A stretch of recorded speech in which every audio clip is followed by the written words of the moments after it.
အားလုံးပဲမင်္ဂလာပါအပတ်စဉ်ကျွန်တော်တို့ SOH ကနေဟိုတစ်ခုနေ့တိုင်းမှာနှုတ်ကပတ်တော်ကိုအတူတကွဆင်ခြင်ခွင့်ရတဲ့အတွက်ဘုရားကိုသူပဲကျေးဇူးတော်ချီးမွမ်းပါတယ်လို့ဒီနေ့အချိန်ခါမှာတော့เนาะဒါအမေရိကန်နိုင်ငံမှာလည်းရွေးကောက်ပွဲเนาะအချိန်ကာလပြီးဆုံးသွားပြီဖြစ်တယ်เนาะကျွန်တော်ဒီမြန်မာနိုင်ငံမှာလည်းပဲเนาะရွေးကောက်ပွဲပြီးသွားပြီဖြစ်တယ်အဲ့တော့တိုင်းပြည်တစ်ပြည်ရဲ့အနာဂတ်တိုင်းပြည်တစ်ပြည်ရဲ့ကျွန်တော်တို့အပြောင်းအလဲတိုင်းပြည်တစ်ပြည်ရဲ့ကောင်းစားခြင်းเนาะဆင်းရဲခြင်းအဲ့ဒါတွေအားလုံးဟာကျွန်တော်တို့ဒီခေါင်းဆောင်အပေါ်မှာအင်မတန်မှပဲအရေးကြီးပါတယ်နောက်မျိုးဆက်အပေါ်မှာတကယ်ပဲမူတည်နေတာဖြစ်တယ်အဲ့တော့ဒီနေ့ဒီအကြောင်းအရာတွေကိုကျွန်တော်တို့ဆင်ခြင်ရင်းနဲ့ပေါ့နော်ဒီနေ့မှာလည်းပဲကျွန်တော်တို့ဝိညာဉ်ရေးရာเนาะဝိညာဉ်ရေးရာခေါင်းဆောင်ဝိညာဉ်မျိုးဆက်ဆိုတဲ့အကြောင်းလေးကိုကျွန်တော်နှုတ်ကပတ်တော်နဲ့ကျွန်တော်တို့အတူတကွဆင်ခြင်ရအောင်လို့ဒီကနေ့ကျွန်တော်တို့ဒီ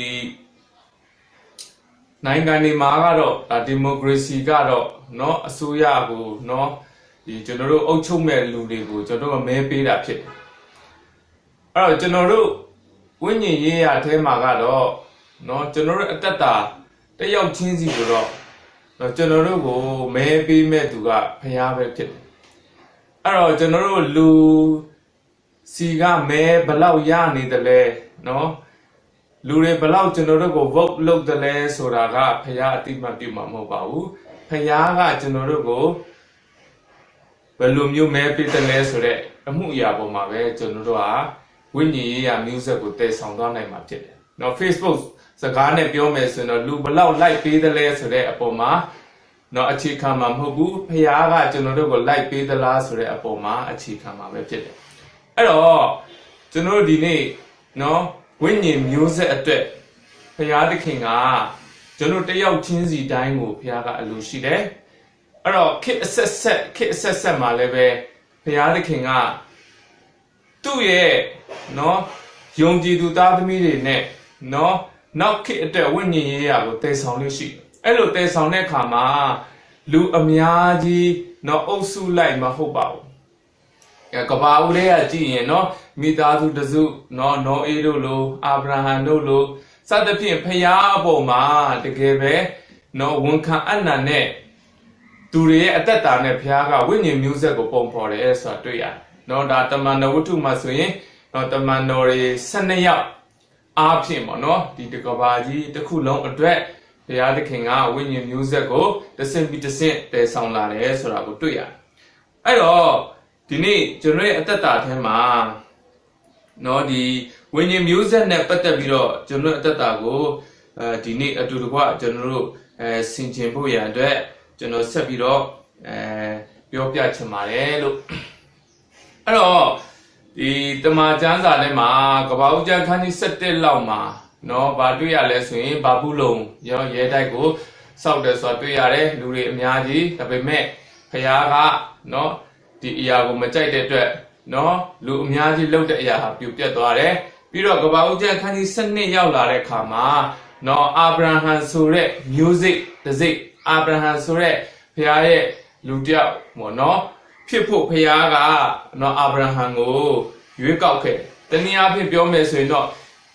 ဖခင်ရဲ့လူမျိုးဖြစ်တဲ့ဣသေလလူမျိုး12နွယ်ရဲ့နော်ပထမဦးဆုံးသောမျိုးစေ့ဖြစ်တယ်နော်ပထမဦးဆုံးသောလူဖြစ်တယ်အဲ့တော့ဖခင်က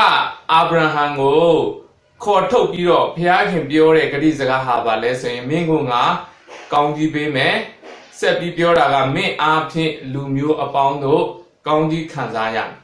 ဒီကောင်းကြီးမင်္ဂလာကိုဖယားဒီဘာနဲ့တည်ဆောင်လက်ရှိလဲဆိုရင်ဖယားရဲ့လူတွေနဲ့တော့တိုင်းပြည်တွေကိုဘာဖြစ်လဲဆိုရင်တည်ဆောင်တာဖြစ်တယ်အဲ့တော့ဒါဆိုရင်ဖယားရဲ့ကောင်းကြီးမင်္ဂလာဆိုတာ people to nation ဖြစ် nation to people ဆိုတာနော်ဖယားရဲ့နေရာမှာလည်းပြောင်းပြန်ဖြစ်တယ်ဒီနေ့ကျွန်တော်တို့အများစုကဘယ်လိုစဉ်းစားလဲဆိုရင်ဟာဘုရားကောင်းကြီးရဖို့ဆိုရင်ဟာနော်တိုင်းနိုင်ငံကောင်းတဲ့နိုင်ငံကိုရွှေ့ရမယ်ဟာဘုရားကောင်းကြီးခံစားဖို့ဆိုရင် ပို့ပြီးတော့နော်အစဉ်ပြေတဲ့တိုင်းနိုင်ငံကိုကျွန်တော်ရွှေ့မှရမယ်ဆိုတော့နော်ကျွန်တော်အတွေ့အမျိုးမြောက်များစွာရှိတယ်ဆိုတာတွေ့ရတယ်။ဖယားကတော့နော်ဒီအစ္စရေးတွေနော်တိုင်းနိုင်ငံကိုကောင်းကြီးဖြစ်စေဖို့ရဘယ်ကစလဲဆိုရင်အာဗြဟံကနေစတာဖြစ်။ဒီနေ့ကျွန်တော်တို့ရဲ့နော်တိုင်းပြည်မှာနော်ကျွန်တော်နေတဲ့မြန်မာပြည်မှာကျွန်တော်တို့နေတဲ့နေရာမှာကျွန်တော်တို့အားဖြင့်ဖယားရဲ့ကောင်းကြီးမင်္ဂလာကိုတိုင်းနိုင်ငံရဲ့လူမျိုးတွေပေါ်မှာတည်ဆောင်သွားဖို့ဖယားအလိုတော်ရှိတာဖြစ်တယ်။အဲ့ဒါကိုကျွန်တော်တို့ရှင်းရှင်းလင်းလင်းနော်နားလည်ဖို့လိုတယ်မရောထွေးသွားဖို့လိုတယ်။အဲ့တော့ခေါင်းဆောင်လို့ပြောရင်ဝိညာဉ်ရေးခေါင်းဆောင်ဆိုတာလောကီခေါင်းဆောင်နဲ့မတူပါဘူး။အဲ့တော့လောကီခေါင်းဆောင်ဆိုတာတော့ဗာလဲဆိုရင် skill ရှိရင်ရတယ်။လောကီပညာတတ်ရင်ရတယ်။ဒါပေမဲ့ဝိညာဉ်ရေးခေါင်းဆောင်ဆိုတာနော်ဖယားရှိမှကျိုးပဲ့မှပဲရမှာဖြစ်တယ်။အဲ့တော့ brokenness ဆိုတဲ့နော်ဒီဘဝရဲ့နော်ကျိုးပဲ့ခြင်းဆိုတာလောကီရဲ့နော် secular ခေါင်းဆောင်တွေမှာဒီသင်ခန်းစာနော်မျိုးမရှိပါဘူးနော်ဖယားရဲ့ spiritual leader မှာတော့ brokenness ဆိုတာမပါဘဲနဲ့ဖယားရှိမှဝိညာဉ်ရေးခေါင်းဆောင်ဖြစ်လို့မရဘူးဆိုတာသိမှတ်ဖို့ဖြစ်တယ်အဲ့တော့ဖယားရဲ့ဝိညာဉ်ရေးမျိုးဆက်အတွက်ခေါင်းဆောင်ဆိုတာနော်လောကီပညာနဲ့သွားလာပြီးတော့အသက်ရှင်တဲ့သူမဟုတ်ဘူးအထက်ကတက်ရောက်တဲ့ပညာနဲ့နော်သွားလာပြီးတော့အသက်ရှင်တော်သူဖြစ်တယ်အဲ့တော့ခုနကနော်အာဗြဟံအကြောင်းအရာလေးကိုကျွန်တော်တို့ဆက်ပြီးတော့ပြောချင်ပါတယ်အဲ့တော့ဖယားကနော်သူ့ရဲ့သားသမီးတွေကိုစဉ်းစားရင်အမြဲတမ်းတယောက်တည်းအတွက်ကျွန်တော်စဉ်းစားလေမရှိပါဘူးနော်ကျွန်တော်တို့ကိုကျွန်တော်စဉ်းစားရင်ဟာကိုယ့်အတွက်ကိုစဉ်းစားမယ်ကိုယ့်ရဲ့နော်မိသားစုအတွက်စဉ်းစားမယ်ဒါလောက်ပဲနော်ကျွန်တော်အများစုကစဉ်းစားတတ်ဒါပေမဲ့ဖယားကတော့သူ့ရဲ့သားသမီးတယောက်ကိုစဉ်းစားပြီးဆိုရင်အဲ့ဒီတယောက်အတွက်ပဲမဟုတ်ဘူးအဲ့ဒီတယောက်ကနေနောက်ထပ်ဘာစီးစင်းရမလဲဖယားဘာအလုပ်လုပ်ရမလဲဆိုတဲ့အရာပေါ်မှာဖယားကအမြဲတမ်းစဉ်းစားလို့ရှိဘာကြောင့်မလို့အာဗြဟံကိုတင့်ကိုကောင်းကြီးပေးမယ်ဆိုတဲ့နေရာမှာမရက်ပဲနဲ့ဘာဖြစ်လဲဆိုရင်တင့်အားဖြင့်လူမျိုးအပေါင်းနော်ကောင်းကြီးခံစားရမယ်ဆိုတဲ့အရာကိုဘုရားကဆက်သွားချင်တာဖြစ်တယ်အဲ့တော့အာဗြဟံရဲ့အသက်တာကိုကျွန်တော်တို့ကြည့်မယ်ဆိုရင်အာဗြဟံကနော်ကျွန်တော်တမန်ကျမ်းစာထဲမှာဆိုရင် Father of Faith နော်ယုံကြည်ခြင်းရဲ့ဖခင်ဖြစ်တယ်ယုံကြည်ခြင်းရဲ့ဖခင်ဆိုတာကနော်ဖခင်လို့ပြောရင်ချက်ချင်းဖြစ်တာမဟုတ်ပါဘူးနော်ကလေးအရွယ်ရောက်လာရမယ်အိမ်ထောင်ကြရမယ်ဒါမှဖခင်ဖြစ်တာเนาะဖခင်ဖြစ်ဖို့ဖြတ်တန်းရတဲ့အခြေအနေတွေအများကြီးရှိတယ်ဆိုတာကိုပြောပြချင်တာဖြစ်တယ်အဲ့တော့အာဗြဟံရဲ့အသက်တာမှာလဲเนาะဖယားစခေါ်ကြတဲ့ကသူဟာယုံကြည်ခြင်းရဲ့ဖခင်ဖြစ်တာမဟုတ်ပါဘူးသူဒီဖယားစခေါ်တဲ့လမ်းကိုသူလိုက်ဖို့ရန်တဲ့ရွေးချယ်ခဲ့တယ်အဲ့ဒီရွေးချယ်တဲ့လမ်းခရီးထဲမှာပင်လေเนาะအမားတွေများစွာကိုလည်းသူဟာဖြတ်တန်းရသေးတယ်။ဒါနဲ့အဲ့ဒီအမားထဲမှာတင်ယူရင်ဖယားရဲ့အချိုးဖက်ခံယူရင်းနဲ့နော်သူဒီတဖြည်းဖြည်းရောက်ရအရက်မှာကိုးကွယ်ခြင်းရစ်ပလင်တည်ရင်တဖြည်းဖြည်းနဲ့ပါလဲဆိုရင်သူဒီ Father of Faith ယုံကြည်ခြင်းနော်ဖခင်ဖြစ်လာတယ်ဆိုတာကိုတွေ့ရတယ်။အဲ့ဒီခရီးလမ်းအဲ့ဒီဖြစ်စဉ်ကိုကြည့်မယ်ဆိုရင်လည်းဒါဆယ်စုနှစ်နော်တနည်းအားဖြင့်ပြော20ချီကြာတယ်ဖယားကဘာလုပ်နေတာလဲဆိုရင်အဲ့ဒီအာဗြဟံရဲ့အတ္တတာကိုအဲ့ဒီဖယားရဲ့ဂတိတော်ကိုပြောပြပြီးတော့ဖယားရဲ့အလိုတော်ကိုအာဗြဟံကိုတင်နေပေးနေတာပဲဖြစ်တယ်အဲ့တော့ကျွန်တော်တို့ဟာဂတိတော်ကိုကြိုက်ပေမဲ့ကျွန်တော်တို့ကအလိုတော်ကိုတင်ယူခြင်းကိုစိတ်ဝင်စားဘူးဆိုရင်ကျွန်တော်ဝိညာဉ်ရေးရကောင်းဆောင်ကျွန်တော်ဖြစ်မှာမဟုတ်အဲ့ဒီဂတိတော်ရဲ့အကျိုးကိုလည်းကျွန်တော်ခံစားရမှာမဟုတ်အဲ့တော့ဒီဒါဝိဒ်ရဲ့အသက်တာမှာဆိုရင်တိုက်ပွဲ2မျိုးရှိပါတယ်เนาะဒါဝိဒ်ဟာဂေါလိယကိုတိုက်တဲ့တိုက်ပွဲဖြစ်တယ်ဒါပထမတိုက်ပွဲကယုံကြည်ခြင်းနဲ့သူဟာတိုက်ခိုက်အောင်မြင်ခဲ့တယ်ဒါအရန်ဝမ်းမြောက်စရာကောင်းတယ်ဒါပေမဲ့ဒုတိယတိုက်ပွဲဟာเนาะတရက်ထဲမဟုတ်ပါဘူးပထမတိုက်ပွဲကတော့တရက်ပဲเนาะဂေါလိယကိုတိုက်တာတရက်ပဲကြာနောက်တိုက်ပွဲကတော့ဗာလဲဆိုရင်ရှောလုကနေသူ့ကိုဘာဖြစ်လဲဆိုရင်ရန်ရှာတာဖြစ်တယ်ဒီတိုက်ပွဲကြတော့အတွင်းကတိုက်ပွဲဖြစ်တယ်ရှောလုကိုသူသွားတိုက်လို့မရဘူးရှောလုဟာဘုရားပိတ်သိပ်ပေးထားတဲ့သူဖြစ်တယ်ဘုရားခွဲခန့်ထားတဲ့လူဖြစ်တယ်ဂေါလိယလူမျိုးသွားပြီးတော့တိုက်ဖို့မဟုတ်ဘူးဘုရားရဲ့အလိုတော်က အဲ့တော့ဒါဝိဟာနေတိုင်းမှာသူ့ရဲ့အတွင်းထဲကရှိတဲ့ဇာတိသူ့ရဲ့ဖြစ်ခြင်းတဲ့ဆန္ဒနော်သူ့ရဲ့နော်လှုပ်ချင်တဲ့အရာတွေကိုဖျားရှိမှာနော်နေတိုင်းအချိုးဖက်ခံရတယ်ဆိုတာကိုတွေ့ရတယ်အဲ့တော့ဒါဝိအသက်တာဟာဂေါလိယက်ကိုတိုက်ပြီးတဲ့တိုက်ပွဲပြီးတဲ့ခါမှာဒုတိယတိုက်ပွဲဟာနှစ်ပေါင်း15နှစ်လောက်နော်ဖျားရဲ့ချိုးဖက်ခြင်းကိုခံပြီးမှပဲဘာဖြစ်လဲဆိုရင်သူဒီစုံလင်သောစိတ်နှလုံးနဲ့နော်ဘာလဲဆိုရင်ဘယင်ဖြစ်ခဲ့တယ်ဆိုတာကိုတွေ့ရအဲ့တော့ဒီနေ့ကျွန်တော်တို့ဝိညာဉ်ရေးရာနော်ခေါင်းဆောင်ဖြစ်ဖို့ဆိုရင်နောက်ဝိညာဉ်မျိုးဆက်ကိုကျွန်တော်တို့ကသွားဖို့ဆိုရင်ကျွန်တော်တို့ကနေချင်းညချင်းနဲ့ဖြစ်ချင်လို့တော့ဘယ်တော့မှရမှာမဟုတ်ဘူးဆိုတာကိုကျွန်တော်သိဖို့လိုတယ်အဲ့တော့ဝိညာဉ်ရေးရာခေါင်းဆောင်ဖြစ်ခဲ့တဲ့သူသားရဲ့အသက်တာမှာဖခင်ရဲ့ချိုးဖက်ပြုပြင်ခြင်းနော်နှစ်နဲ့ချီကြာခဲ့တယ်ဆိုတာကိုကျွန်တော်တွေ့ရတာဖြစ်တယ်အဲ့တော့အာဗြဟံရဲ့အသက်တာမှာဆိုရင်ဒါဖခင်သခင်ကောင်းကြီးပေးမယ်လို့ပြောတဲ့ကပ္ပဦးကျမ်းခန်းကြီး7မှာဆိုရင်တော့သူဟာအစဉ်သင့်ရှိခဲ့တယ်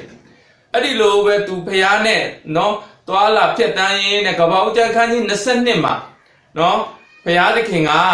သူပေးထားတဲ့ဂရိတော်တွေကထွက်လာတဲ့ဣဇက်ကိုပြန်ပြီးတောင်းတယ်ဆိုတာတွေ့ရတယ်အဲ့လိုဣဇက်ကိုပြန်တောင်းတဲ့ခါမှာလည်းပဲအဲ့ဒီအချိန်မှာတော့အာဗြဟံဟာတကယ်ကို ready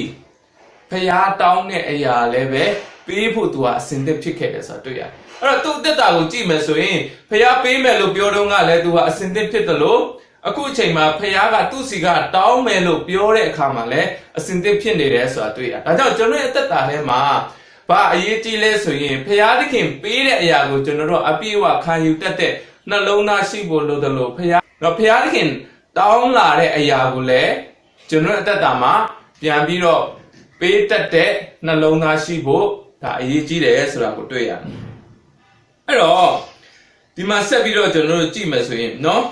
ဒီအာဗြဟံအဖြစ်ဘုရားသခင်ဟာနော်ဣဇက်ကိုပေးခဲ့တယ်ဣဇက်ကနေယာကုပ်ကနေဣသေလ12နွယ်လုံးအဲ့တော့ဒီဣသေလ12နွယ်လုံးကိုဘုရားကအာဗြဟံရဲ့မျိုးစေ့ကိုရစေခြင်းတယ်ဒီနေ့ကျွန်တော်တို့ဟာနော်အာဗြဟံဆိုတဲ့နာမည်တွေကိုကျွန်တော်တို့ဟာနော်ကလေးတွေမွေးတဲ့အခါမှာကျွန်တော်ပေးကြတယ်အာဗြဟံဆိုတဲ့နာမည်တွေအများကြီးပါနာမည်ပေးတာမှားလားဆိုတော့မမှားပါဘူးဒါပေမဲ့ဖခင်သခင်ကကျွန်တော်တို့အသက်တာကိုရစေချင်တာကနာမည်မဟုတ်ဘူးကျွန်တော်တို့ရဲ့အသက်တာကိုအဓိကရစေချင်တာဒီအာဗြဟံရဲ့အမွေဖြစ်တယ်အာဗြဟံရဲ့အတွင်းထဲမှာရှိတဲ့เนาะဝိညာဉ်ရေးရာခေါင်းဆောင်ဖြစ်စေခြင်းနဲ့เนาะဖြစ်စေနိုင်တဲ့เนาะမျိုးစေ့မျိုးကိုဖခင်ကလိုချင်တာဖြစ်တယ်เนาะအာဗြဟံရဲ့ဝိညာဉ်အမွေကိုရှိစေချင်တာဖြစ်တယ်အဲ့တော့ဒီမှာကြည့်မယ်ဆိုရင်အာဗြဟံကเนาะဒီခုနပြောသလိုအာဗြဟံအားဖြင့်ဣဇက်အားဖြင့်ယာကုပ်အားဖြင့်ဣသေလ12နွယ်เนาะဣသေလ12နွယ်ဘယ်မှာကျွန်ခံရလဲဆိုအေဂုတုပြည်မှာကျွန်ခံရတယ်အဲ့တော့ဖခင်ကအဲ့ဒီထဲကနေတဖန်เนาะမောရှေမိသားစုเนาะမောရှေမွေးလာတဲ့မောရှေအမေကယုံကြည်ခြင်းမျိုးစေ့ကိုမောရှေကိုပေးခဲ့တယ်အဲ့ဒီကနေမောရှေဟာเนาะအေဂုတုနန်းတော်မှာကြီးပြင်းခဲ့တယ်ဒါပေမဲ့သူ့ရဲ့ခွန်အားသူ့ရဲ့ဆွမ်းစားနဲ့သူကအေဂုတုเนาะအေဂုတုပြည်မှာရှိခဲ့ပေမဲ့တော့ဖခင်ကသူ့ကိုသုံးလို့မရဘူး။ဘာဖြစ်လို့လဲဆိုရင်ဝိညာဉ်ရေးရာခေါင်းဆောင်ဒီကျိုးပဲ့ကြေမွာခြင်းမရှိဘဲနဲ့ဖခင်သုံးလို့မရဘူး။သူ့မှာ skill အပြည့်ရှိတယ်။လက်လုံးရည်အပြည့်ရှိတယ်နှလုံးရည်အပြည့်ရှိတယ်။နော်ဒါပေမဲ့ဘာမရှိဘူးလဲဆိုရင် brokenness ဆိုတာမရှိသေးဘူးဖြစ်တယ်။ဒါကြောင့်မလို့သူဟာမိတ္တန်တော်ထဲမှာနှစ်ပေါင်း40ဖခင်ရဲ့ချုပ်ဖက်ခြင်းကိုသူခံခဲ့ရတယ်။အဲ့တော့ပြီးမှအဲ့ဒီကနေဖခင်ပြန်ခေါ်ဘုရားခင်ပြန်ခေါ်တဲ့အခါမှာသူဟာဆွမ်းစားမရှိတော့ဘူးသူဟာဝိညာဉ်ရေးရဲ့ခေါင်းဆောင်ဖြစ်မယ်လို့နော်ဒီလူမျိုး2တန်းလောက်ကိုဥဆောင်မဲ့သူဖြစ်မယ်လို့သူ့ရဲ့အထဲထဲမှာနော်ဘလို့မှသူဟာခံစားချက်နော်ဖြစ်နိုင်တဲ့အရာသူမရှိတော့ဘူးဘုရားခင်ခေါ်တယ်သူ့ကိုခေါ်တဲ့အခါမှာသူကစင်ချေပေးတယ်ကျွန်တော်ဟာနော်စကားအထစ်တော်သူဖြစ်တယ်အသက်လည်းကြီးနေပြီကျွန်တော်ဟာအမျိုးမျိုးသောစင်ချေတွေနဲ့နော်ဘုရားကိုနော်ပေးတယ်ဆိုတာတွေ့ရတယ်။နောက်မောရှေဟာစင်ချေပေးပေမဲ့သူဟာဖယားနဲ့အဆက်အသွယ် ရှိနေတယ်ဆိုတာတွေ့ရတယ်အဲ့တော့ဖယားနဲ့အဆက်အသွယ်ရှိပြီးတော့စင်ချေပေးတဲ့သူဟာနော်အဲ့ဒီစင်ချေတွေဟာပျောက်သွားတယ်ဆိုတာတွေ့ရတယ်နော်တကယ်ပဲသူစင်ချေပေးပေမဲ့နော်ဖယားနဲ့အဆက်အသွယ်ရှိတဲ့အခါမှာစင်ချေတွေပျောက်သွားတယ်အာယုံကိုလည်းဖယားကခေါ်တာပဲဖြစ်တယ်နော်သူ့အကိုအာယုံကိုလည်းခေါင်းဆောင်နေနဲ့ခေါ်တယ်အဲ့တော့အာယုံကတော့ skill ရှိတယ်ဒါပေမဲ့ဖယားနဲ့အဆက်အသွယ်မရှိဘူးသူကဖယားခေါ်တဲ့အခါမှာနော်ဒီစင်ချင်မပေးဘူးဟုတ်ကဲ့ပေါ့ဆိုဒီနေ့ကျွန်တော်တို့ဝိညာဉ်မျိုးဆက်ထဲမှာနော်ဒီလိုလူနှမျိုးကိုတွေ့ရတယ်တချို့ကစင်ချေပေးတယ်စင်ချေပေးတာနှစ်မျိုးရှိတယ်လုံးဝဖယားကိုဆက်သွယ်မရှိဖယားလို့ကိုစိတ်ဝင်စားဖယားတခင်ဘာဖြစ်စေခြင်းတလဲဆိုတာမသိဖယားအကြံစီကိုမသိတဲ့လူနော်ဒါကြောင့်မလို့ဖယားဖြစ်စေခြင်းနဲ့အလုပ်ဖြစ်စေခြင်းနဲ့အရာကိုစိတ်ဝင်စားပဲစင်ချေပေးတဲ့လူကတစ်မျိုးတချို့ကြတော့ဖယားငါ့ကိုဒါခိုင်းတဲ့တာဝန်ပေးတဲ့ဆိုရင်ငါလုံနိုင်မမလားဆိုတဲ့တာဝန်ယူတတ်တဲ့စိတ်နှလုံးကြောင့်ဖြစ်လာတဲ့စင်ချေဖြစ်တယ်အဲ့လိုစင်ချေနှမျိုးဟာမတူပါဘူးတာဝန်ယူခြင်းနဲ့စိတ်ကြောင့်ဖြစ်လာတဲ့စင်ကြယ်သည်ဖယားနဲ့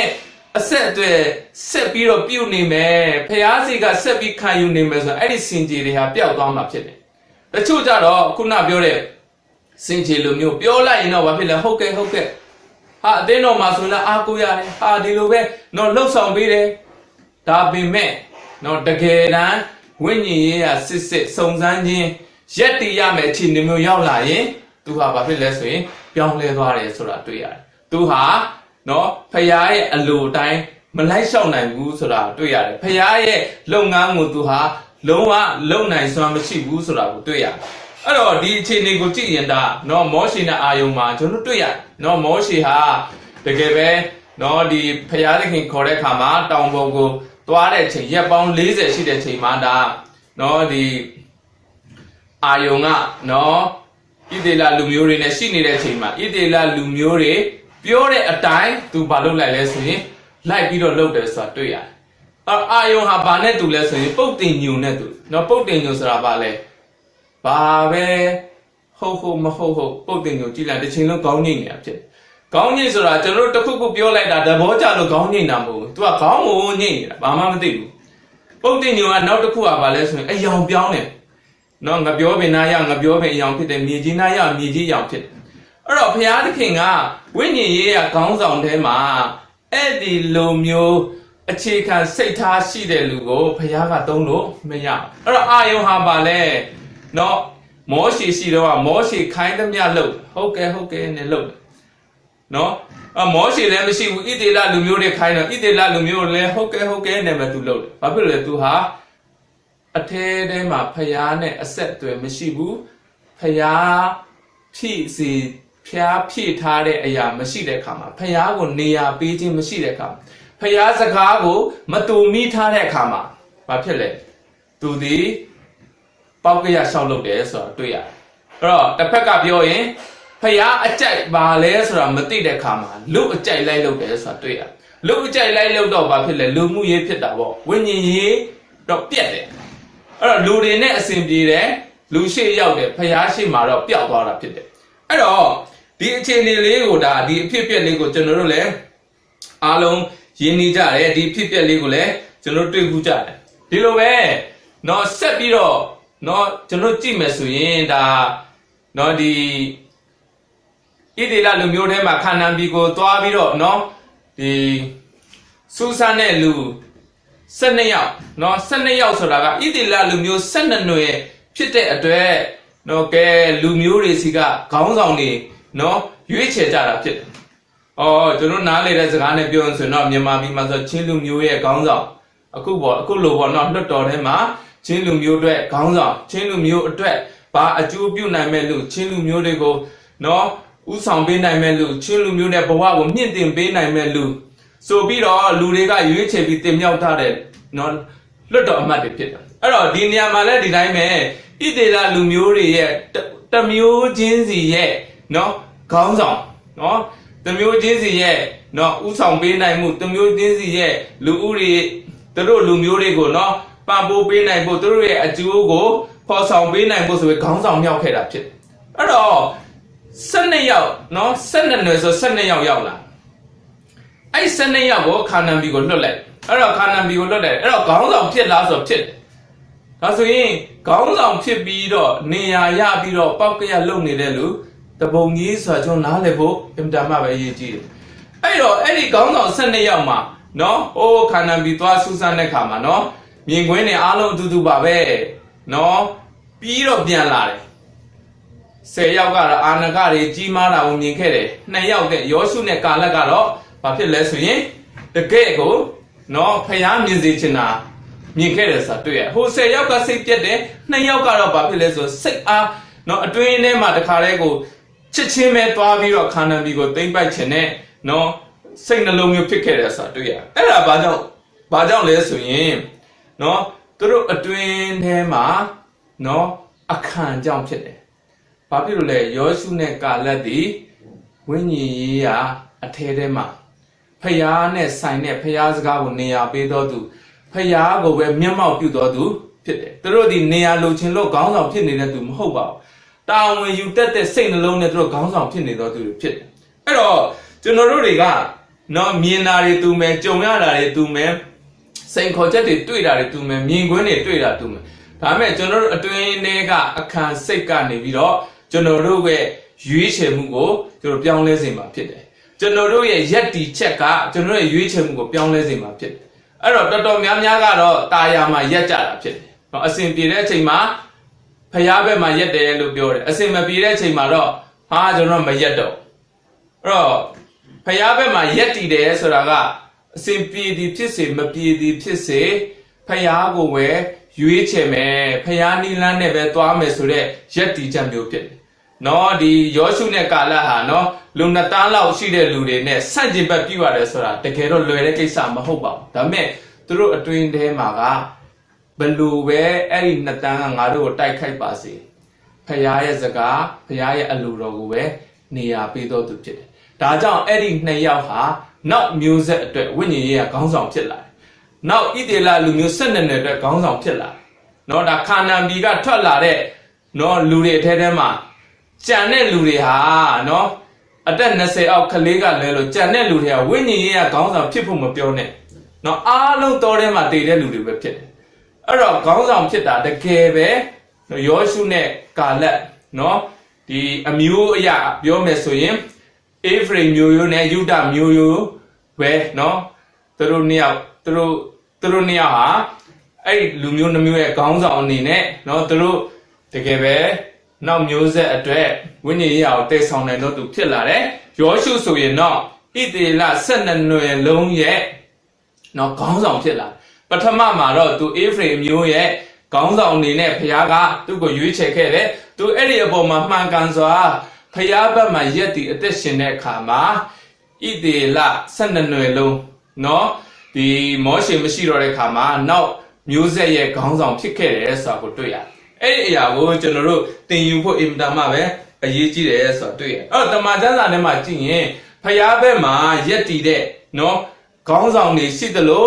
ဖျားဘက်မှာမရက်တည်ဘဲနဲ့ကြံတဲ့အရာတွေပေါ်မှာနော်ယောဝတ္ထုပိုင်းပေါ်မှာဒါမှမဟုတ်ကြော်ကြားခြင်းအပေါ်မှာနော်ဒါမှမဟုတ်ရင်ရှင်ဘရင်နေနဲ့နော်အစဉ်ပြေခြင်းအပေါ်မှာလွဲသွားတဲ့နော်ခေါင်းဆောင်တွေအများကြီးရှိတယ်ဆိုတာကျွန်တော်တွေ့ရတယ်။အဲ့တော့ဥပမာဆိုရင်ကျွန်တော်ဘာလန်ဆိုရင်ယောဝတ္ထုတက်မှတ်ခြင်းကိုလိုက်တဲ့အတွက်သူဟာဖျားဘက်ကနေဘာလန်မင်းဘက်ကိုရောက်သွားတယ်ဆိုတာကိုတွေ့ရတယ်။ဒါပေမဲ့မိခါကြတော့ဘလူပဲနော်တခြားပရောဖက်တွေနော်ပရောဖက်400ရှိတယ်အဲ့ဒီအချိန်မှာတခြားပရောဖက်တွေဟာရှင်ဘရင်နဲ့ရှင်ဘရင်အကြိုက်ကိုပဲလိုက်ပြောပေမဲ့ပရောဖက်မိခါကတော့ဖျားစကားကိုပဲရက်တည်ပြီးတော့ရွေးချယ်ပြောတော်သူဖြစ်တယ်။ဒီလိုနော်ဖျားရဲ့ခေါင်းဆောင်တွေရှိတယ်။ဒါကြောင့်မလို့မိခါဟာနော်ဝိညာဉ်ရေးရာမျိုးဆက်အတွက်ခေါင်းဆောင်ဖြစ်ခဲ့တယ်ဆိုတာတွေ့ရ။အဲ့တော့အေလိယလည်းဒီတိုင်းပါပဲပရောဖက်ဘာလပရောဖက်450နဲ့သူတယောက်တည်းပဲရှိတယ်လို့ထင်တဲ့အချိန်နော်ဖျားဖွက်ထားတဲ့9000တော့ရှိပါတယ်နော်ဒီဣဒေလလူမျိုးပရောဖက်9000ရှိတယ်ဒါပေမဲ့အဲ့ဒီအချိန်မှာသူတယောက်တည်းပဲရှိတယ်လို့သူထင်ခဲ့တယ်ဒါပေမဲ့အဲ့တယောက်တည်းပဲရှိနေတဲ့ထင်တဲ့အချိန်မှာပင်လေသူဟာဖျားဘက်မှာပဲရက်တည်တော့သူဖြစ်တယ်ဆိုတာကိုတွေ့ရတယ်တချို့ဆိုရင်နော်ဖျားဘက်မှာရက်တည်ရင်နဲ့နော် အသက်တည်သွားတဲ့လူတွေလည်းရှိတယ်ဆိုတာတွေ့ရတယ်နော်သူတို့ကိုယ်ခန္ဓာအားဖြင့်တည်သွားပေမဲ့သူတို့ဝိညာဉ်ကတော့တကယ်ဝိညာဉ်အတွက်နော်မျိုးဆက်အဖြစ်ရှိနေတာဖြစ်တယ်။အာဘေလတို့လိုနော်ဘုရားဘက်မှာယက်တီနဲ့နော်အသေးသွားတယ်နော်တတိဖန်တို့လိုဘုရားဘက်မှာယက်တီနဲ့တည်သွားတယ်နော်တမန်တော်တို့လိုဘုရားဘက်မှာယက်တီနဲ့တည်သွားတယ်နော်ပရောဖက်တွေလည်းရှိတယ်ဆိုတော့သူတို့တွေဟာခန္ဓာကိုယ်အားဖြင့်တည်သွားပေမဲ့သူတို့ဟာတကယ်ဝိညာဉ်မျိုးဆက်ကိုနော်ဖြစ်စေခဲ့တယ်ဆိုတာကိုတွေ့ရတယ်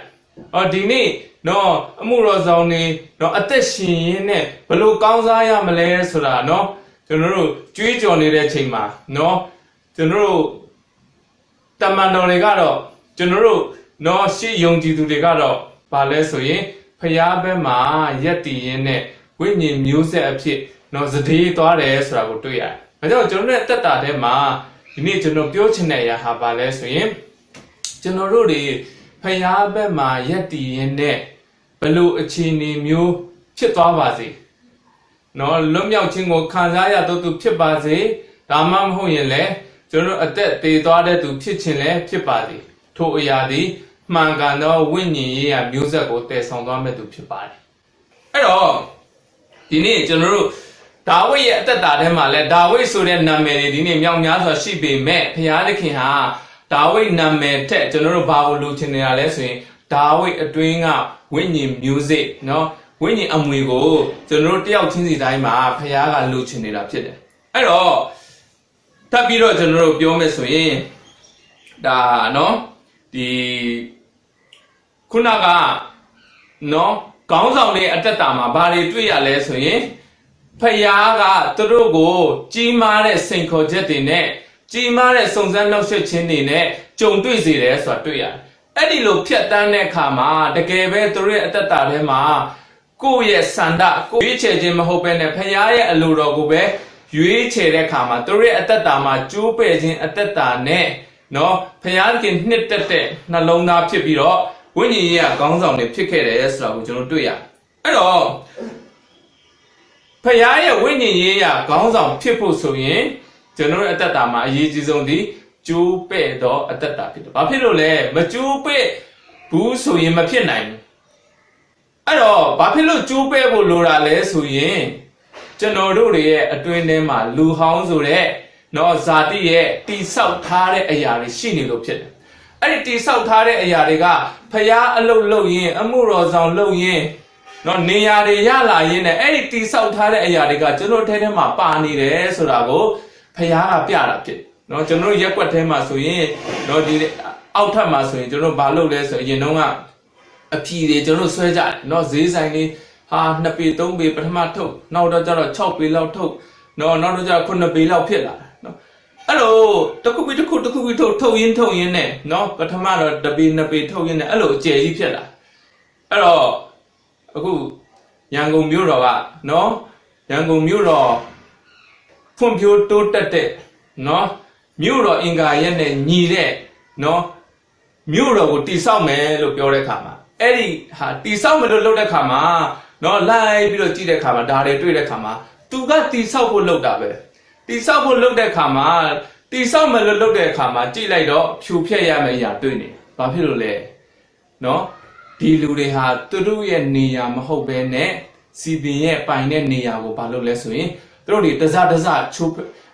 စနဲ့တိုးပြီးတော့တိဆောက်ထားတဲ့ဆိုတာတွေ့ရတချို့ဟာနော်ထင်ရလေးနဲ့တိဆောက်တယ်တချို့ကတော့ပေါ့ပါနော်ဒီမိခံပြားလေးနဲ့နော်တိဆောက်တယ်တချို့ကျတော့အုတ်နိုင်ရန်ကြီးနဲ့နော် slash နဲ့ပါတိဆောက်ကြတယ်ဆိုတာတွေ့ရအဲ့တော့ဘယ်လိုပဲဖြစ်ဖြစ်ဒါတွေကနော်ရန်ကုန်မြို့တော်အင်္ဂါရက်နဲ့အညီတိဆောက်တော့မလို့လုပ်တဲ့ခါမှာအဲ့ဒီအုတ်နိုင်ရန်နဲ့စောက်ထားတာပဲဖြစ်ဖြစ်နော်ရိုးထင်ရန်နဲ့စောက်ထားတာဖြစ်မိခံပြားနဲ့ပဲစောက်ထားတာပဲဖြစ်ဖြစ်အဲ့ဒီຢာတဲ့အားလုံးကိုအရင်ဆုံးဖြိုရတာဖြစ်အဲ့တော့အဲ့လိုဖြိုတဲ့ခါမှာဒီဈေးဆိုင်တွေကဘာဖြစ်လဲဆိုဟာငါတို့တွေမဖြူချင်တော့တချို့ဆိုတချို့ဆိုရင်တော့အသားကျနေပြီလေအဲ့ဒီခါကျမှနိုင်ငံတော်ဘာဖြစ်တယ်ညာဖြစ်တယ်ဆိုဒီနေ့ဝိညာဉ်ရေးရထဲမှာဒီနေ့ဒီတိုင်းပါပဲကျွန်တော်တို့တွေဖျားရှိမှာကျွန်တော်တို့ဟာဖျား မကြိုက်နှစ်သက်တဲ့အရာတွေကိုကျွန်တော်အတွင်းထဲမှာတိဆောက်ရင်တချို့ဟာအင်မတန်မှခိုင်ခန့်နေတဲ့အရာတွေဖြစ်တယ်အဖေရသခင်ကျွန်တော်ကိုသုံးပါလို့ပြောရင်ဖခင်ကသူ့ရဲ့ဝိညာဉ်ရေးကခေါင်းဆောင်အတွက်ဆိုရင်နော်ဖခင်ကအတွင်းထဲမှာရှိတဲ့အရာကိုချိုးဖက်မှာဖြစ်တယ်အဲ့တော့ချိုးဖက်မယ်လို့ပြောလိုက်တဲ့အခါမှာကျွန်တော်တို့ထဲမှာခိုင်မာတဲ့အရာတွေကတော်တော်များများရှိနေဒါပေမဲ့အဲ့ဒီအရာကိုဖခင်သခင်ဘယ်လိုပဲဖြစ်ဖခင်မကြိုက်နှစ်သက်တာကျွန်တော်မှာရှိသမျှအကုန်ချိုးဖဲ့ပါလို့ဝန်ခံတတ်မှာပဲဖခင်သခင်ဒီကျွန်တော်တို့ကိုဝိညာဉ်မျိုးဆက်ဝိညာဉ်ရဲ့ခေါင်းဆောင်ဖြစ်ဆက်ပြီးတော့ဖခင်ကတည်ဆောင်သွားမှာဖြစ်တယ်။ကျွန်တော်တို့ဝိညာဉ်ထဲမှာသူများစားစရာနော်အသီးဖြစ်ဖို့ရနော်သူများတွေအတွက်ရှင်းလင်းစရာအလင်းဖြစ်ဖို့ရသူများတွေတောက်စရာအတွက်နော်တက်ဆန်းရည်ဖြစ်ဖို့ရဖခင်ကဒီအခြေအနေကိုဖြတ်တန်းပေးမှပဲဖခင်ကကျွန်တော်တို့ကိုလှုပ်ပေးနိုင်မှာဖြစ်တယ်အဲ့တော့ဝိညာဉ်ရေးရတဲ့မှာနော်ဖခင်နဲ့ဆိုင်တဲ့အရာကမပြောင်းလဲဖို့အင်မတန်မှအရေးကြီးပါတယ်အဲ့တော့ဒါယေလနဲ့သူ့ရဲ့တငယ်ချင်း၃ယောက်ဟာနော်တိုင်းပြည်တပြည်ကနေစစ်တုံးပန်းအဖြစ်ပေါ့နော်မိမိတိုင်းပြည်ကနေစစ်တုံးပန်းဖြစ်သူများတိုင်းပြည်ကိုနော်ဘာဘူးလုံကိုဘာဖြစ်လဲဆိုရင်ရောက်သွားရတဲ့အခြေအနေဖြစ်တယ်စစ်တုံးပန်းနေနဲ့ရောက်သွားရတယ်ခုနကအာဗြဟံကိုပြောသလို people to nation အဲ့တော့ဒီနေ့ဘာဘူးလုံမြို့ကြီးဟာဖခင်ရဲ့အသက်ရှင်ခြင်းကိုသိဖို့ဖခင်ရဲ့နော်အင်္ဂလိပ်သတင်းစကားနော်အခုအနေနဲ့ပြောမယ်ဆိုရင်အင်္ဂလိပ်သတင်းစကားကိုပြန့်နှံ့သွားဖို့ဟာဒါယေလကိုဖခင်ကအသုံးပြုခဲ့တာဖြစ်တယ်အဲ့တော့ဒါယေလနဲ့တကယ်ချင်း၃ယောက်ဟာနော်သူတို့တွေဒီနေရာပြောင်းရွှေ့ခြင်းခံရတယ်အစားအသောက်လည်းပြောင်းရွှေ့ခြင်းခံရတယ်နော်ဘာသာစကားတွေလည်းပြောင်းရွှေ့ခြင်းခံရတယ်နော်အမျိုးသောပုံစံတွေပြောင်းရွှေ့ခြင်းခံနောက်ဆုံးမှာအဆိုးဆုံးကတော့ကိုးကွယ်ခြင်းကိုပါပြောင်းလဲဖို့ရန်အတွက်နော်ဒီသူတို့ဘာဘူးလုံတိုင်းပြည်မှာသူတို့ဒီအဲ့ဒီလိုမျိုးစိန်ခေါ်ချက်တွေတွေ့ရတယ်ဒါပေမဲ့နော်သူတို့ဒီအပြင်ကနေဘလို့ပဲပြောင်းလဲခြင်းဆိုတဲ့စိန်ခေါ်ချက်တွေရှိနေပါစေဒါယေလနဲ့တကယ်ချင်း၃ယောက်ဒီဖျားဘက်မှာပဲသူရက်တီသွားတဲ့သူတွေဖြစ်တယ်အဲ့တော့ဖျားဘက်မှာရက်တီချင်းကပဲဘာဖြစ်လဲဝိညာဉ်ရေးရာခေါင်းဆောင်ဖြစ်ခဲ့တယ်ဖျားရဲ့ဘုန်းတော်အတွက်ဖြစ်ခဲ့တယ်သူတို့တက်တိခံချက်မှာမရပါဘူးเนาะဟာငါဝင်ကြီးချုပ်ဖြစ်ခဲ့တယ်ငါထွက်လာတော့မှစစ်တုံးပန်းသူများတိုင်းပြည်မှာဖျားကောင်းကြီးခံစားလိုက်ရတာငါဝင်ကြီးချုပ်တောင်ဖြစ်အဲ့ဒီတက်တိခံချက်မှာမရပါဘူးเนาะကျွန်တော်တော်တော်များများကဖျားရဲ့ကောင်းကြီးဖျားရဲ့တက်တိဖြစ်ခြင်းမှာကျွန်တော်ရက်သွားတယ်တကယ်တမ်းဖျားဘက်မှာရက်တီရမယ့်အရာရောက်လာတဲ့ခါကျတော့ကျွန်တော်မရက်တီတော့ဆိုတော့ဒီအရာဟာကျွန်တော်အင်တာမပဲအရေးကြီးတဲ့အရာဖြစ်တယ်ဆိုတာကိုကျွန်တော်ပြောချင်ပါတယ်အဲ့တော့ကျွန်တော်ရဲ့အသက်တာထဲမှာနော်ခရစ်တော်သည်ဟူသောမျိုးစေ့နော်တယောက်ချင်းစီမှာဖခင်ကနော်ယုံကြည်သူတယောက်ချင်းစီမှာဖခင်ကထည့်ထားပေးတာပဲဖြစ်တယ်အဲ့တော့မျိုးစေ့လို့ပြောရင်မျိုးစေ့ဟာနော်မြေထဲကိုမချမချင်းနော်အပင်မပေါက်ဘူးမျိုးစေ့မှာပါလဲဆိုရင်အသက်2တက်ရှိတယ်နော်အတွင်းထဲကအဆန်အသက်နဲ့အခွန်ရဲ့အသက်ဖြစ်တယ်အဲ့တော့အခွန်အသက်ဆိုတာကပုတ်ပြက်ပျက်စီးသွားဖို့ဖြစ်တယ်အဲ့တော့ဒီကနေ့ကျွန်တော်တို့ရဲ့အတွင်းထဲမှာခရစ်တော်သည်ဟူသောမျိုးစေ့ရှိသလိုကျွန်တော်တို့ရဲ့အတ္တတာမှာเนาะကျွန်တော်တို့ဇာတိဆိုတဲ့အခွန်လည်းရှိနေတာဖြစ်တယ်အဲ့တော့အဲ့ဒီအရာကိုကျွန်တော်တို့ဖျားရှိမှမြေမှုတ်ခြင်းကိုဝန်ခံတတ်မှာပဲကျွန်တော်တို့ရဲ့အသွေးအသားပုတ်ပြက်သွားခြင်းကိုဖျားရှိမှကျွန်တော်တို့ကလိုလားနဲ့ဝန်ခံလိုက်ခြင်းကပဲအတွင်းထဲမှာရှိတဲ့ဖျားရဲ့မျိုးစေ့ဖျားရဲ့ဇာတိဖျားရဲ့เนาะဖြစ်ခြင်းဒီနေ့အပြင်ပြောမယ်ဆိုရင်ခရစ်တော်ရဲ့အလင်းခရစ်တော်ရဲ့နော်အသက်ရှင်တန်ခြင်းဟာတို့အထဲထဲကနေပေါက်ဖွာလာမှာဖြစ်တယ်ဒီနေ့ကျွန်တော်တို့မှန်သောမျိုးစေ့တွေဟာနော်အင်တာမှပဲရှားသွားတယ်နော်organic ဆိုတဲ့နော်အရာတွေအဖြစ်လို့လဲဆိုရင်ဒီနေ့အထူးသဖြင့်တော့ဒီမျိုးတွေမှာဆိုရင်ကျွန်တော်တို့ဒီအစားအသောက်ဟာကျွန်တော်အရင်တုန်းကနော်တောင်ပေါ်တွေမှာစားခဲ့တဲ့အစားအသောက်မျိုးမဟုတ်တော့ဆိုကျွန်တော်တို့လူရဲ့နီလန်းနဲ့เนาะကျွန်တော်ပေါင်းဆက်ပြီးတော့မလုပ်လဲဆိုရင်ပြောင်းထားတဲ့เนาะဇီဝရပြောင်းထားတဲ့အစာတွေဖြစ်နေကျွန်တော်တို့ဒီနောင်ချူမှာတစ်ခေါက်သွားတယ်เนาะကျွန်တော်မိတ်ဆွေတွေကပြောင်းမှုစိုက်ကြတယ်ပြောင်းမှုစိုက်တော့သူတို့ပြောင်းမှုရလာတယ်เนาะအဲ့ရတဲ့ပြောင်းမှုကိုသူတို့ပြန်ရောင်းဖို့လုပ်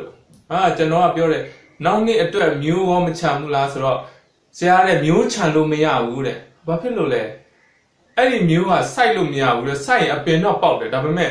အတီးကောင်းကောင်းပြန်မတီးဘူးတဲ့ဘာဖြစ်လို့လဲဆိုရင်တစ်ခါစားနော်ဒီတစ်ချိန်အတွက်ပဲလှုပ်ထားတယ်နော်လူကဖန်တီးပြီးလှုပ်ထားတဲ့အရာဖြစ်တယ်တဲ့အဲ့တော့ဒီနေ့ကျွန်တော်တို့ကဘာဦးခဲကဖျားဖန်ဆင်းတဲ့မျိုးစေ့မှာမှန်သောမျိုးစေ့ဖြစ်တဲ့အတွက်နော်တစ်ပင်တွေဟာသူတို့မျိုးစေ့ကြပြီးတော့သူ့ပါနဲ့သူပြန်ပြီးတော့နော်တကယ်တန်မာတယ်တကယ်မျိုးစေ့ကိုထုတ်ပေးနိုင်တဲ့အပင်ထပ်ဖြစ်ဖို့ဖျားကပြင်ဆင်ထားပေးတဲ့မှန်သောမျိုးစေ့တွေဖြစ်တယ်ဒါပေမဲ့အခုကျွန်တော်တို့မြင်နေရတဲ့မျိုးစေ့တွေဟာနော်မှန်သောမျိုးစေ့မဟုတ်တော့ဘာဖြစ်လို့ဒီလိုမျိုးစေ့တွေဟာမျိုးပြက်သွားရတာလဲဆိုရင်ကျွန်တော်တို့လူရဲ့နီလန်ရောလိုက်လို့ဖြစ်တယ်ဒီနေ့ဝိညာဉ်ရေးရအထက်မှာလည်းဒီတိုင်းပါပဲကျွန်တော်ဝိညာဉ်မျိုးဆက်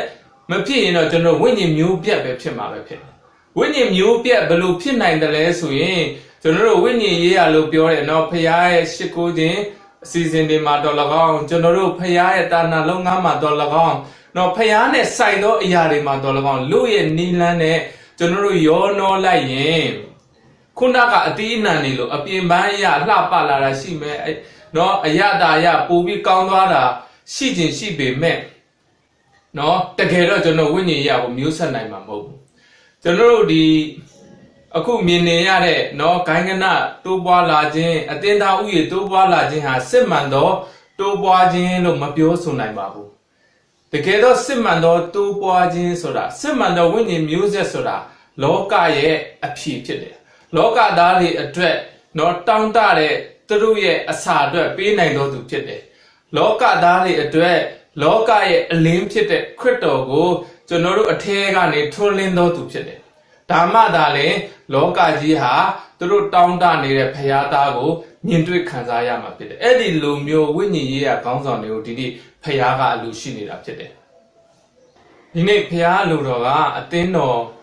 ကြီးပြီးတော့အဖွဲ့အစည်းကြီးပြီးတော့လူတွေအတွက်အပြေမပေးနိုင်တဲ့နော်အရာမျိုးလောကသားတွေအတွက်နော်သူတို့တွေအတွက်ထာဝရနဲ့ဆိုင်တဲ့အရာကိုမပေးနိုင်တဲ့အရာမျိုးသူတို့တွေကဒီအသင်းတော်ကြီးကိုကြည့်ပြီးတော့ information မဲ့ရသွားတဲ့အရာမျိုးဘုရားကမလို့ချင်ပါဘူးကျွန်တော်တို့ရဲ့အသင်းတော်ကြီးသည်ဖြစ်စေသေးသည်ဖြစ်စေကျွန်တော်တို့ရဲ့အသက်ရှင်မှုကလူတွေအတွက်အဖြေဖြစ်သွားဖို့လူတွေအတွက်အလင်းဖြစ်သွားဖို့လူတွေအတွက်ထာဝရနဲ့ဆိုင်တဲ့နော်အရာကိုရသွားဖို့ဘုရားကအလိုရှိတာဖြစ်တယ်ဘုရားဖြစ်စေချင်တာဖြစ်ဖို့ဆိုရင်ဘုရားရဲ့ရှေ့မှာကျွန်တော်တို့ရဲ့ဖြစ်ခြင်းတွေအားလုံးကိုဝန်ခံအနံ့လိုက်ပြီးတော့ကျွန်တော်တို့ရဲ့အကြံစီရည်ရွယ်ချက်တွေကိုဘုရားရှေ့မှာထားလိုက်ပြီးတော့ဘုရားရဲ့ချိုးဖဲ့တာမှန်သမျှကိုနေ့တိုင်းမှာဝန်ခံတတ်တဲ့နှလုံးသားနဲ့ဒီကနေ့အာဗြဟံကဲ့သို့နှစ်ပေါင်းများစွာဖြတ်တန်းရင်ဘုရားရဲ့ချိုးဖဲ့ကိုခံတယ်လို့ဒါဝိဒ်ကဲ့သို့နော်နှစ်ပေါင်းများစွာဘုရားရဲ့တွင်တင်ပြုပြင်ခြင်းကိုခံတယ်လို့နော်မောရှိကဲ့သို့နှစ်ပေါင်းများစွာဘုရားရဲ့ချိုးဖဲ့ခြင်းကိုကျွန်တော်တို့ခံတတ်မှပဲကျွန်တော်တို့ကိုဘုရားကဝိညာဉ်ရေးရာခေါင်းဆောင်နေနဲ့ဘုရားကဆက်ပြီးအသုံးပြုနိုင်မှာဖြစ်တယ်။အဲ့ဒီလိုဘာကြောင့်ချိုးဖဲ့ရတာလဲလို့ပြောရင်ကျွန်တော်တို့ကနော်ချိုးဖဲ့တာကိုကဘုရားရဲ့ကျေးဇူးတော်ဖြစ်တယ်။အဲ့တော့ဒါဆိုရင်အဲ့လောက်တောင်ချိုးဖဲ့ဒါကျွန်တော်မခံနိုင်ဘူးလို့ကျွန်တော်တို့ပြောစရာအကြောင်းမရှိပါဘူး။တကယ်တော့ကျွန်တော်တို့အတွင်ထဲမှာအဲ့ဒီဘုရားရဲ့ချိုးဖဲ့ခြင်းကိုခံနိုင်တဲ့အစွမ်းတတိကိုခရစ်တော်အထဲကနေကျွန်တော်တို့ကိုပေးထားပြီးသားဖြစ်တယ်။အဲ့တော့ကျွန်တော်ရဲ့အသက်တာမှာဘာအရေးကြီးလဲထို့အရာကိုပဲမိမိဟာရွေးချယ်ပြီးတော့နော်အဲ့ဒီလိုဝန်ခံရွေးချယ်ပြီးတော့အခြေအနေတိုင်းမှာဖရာဘက်မှာပဲရက်တည်တတ်တဲ့နှလုံးသားဖြစ်လာပြီဆိုရင်ဒီကနေ့ဖရာသခင်ပြုချင်တဲ့ဝိညာဉ်ရေးရာမျိုးဆက်ထဲမှာကျွန်တော်တို့တွေပါလာနိုင်မှာဖြစ်တယ်။ဘုရားခင်အသုံးပြုတဲ့ဝိညာဉ်ရေးရာကောင်းဆောင်တဲ့မှာကျွန်တော်ပါလာနိုင်မှာဖြစ်တယ်။အဲကြောင့်ဒီနေ့ကျွန်တော်ရဲ့အသက်တာကိုဒီနေ့နော်တမန်ကျမ်းစာကကျွန်တော်တို့ဖြစ်ပျက်တွေနဲ့ကျွန်တော်မိမိကိုယ်ကိုဆင်ခြင်ရင်းနဲ့နော်ကျွန်တော်တို့ဒီဝိညာဉ်ရေးရာမျိုးဆက်ထဲမှာပါရဲ့လားနော်ဆိုတာကိုကိုဒီ ဒီနေ့နှုတ်ဘတ်တော်အဖြစ်အရောက်ချင်းစီတိုင်းဆန်းစစ်ဖို့ဖြစ်ပါတယ်နှုတ်ဘတ်တော်အဖြစ်အရောက်ချင်းစီတိုင်းပေါ်မှာဘုရားသခင်တာ၍အလင်းပေးခြင်းဖွင့်ပြခြင်းကိုခံစားရရှိပါစေ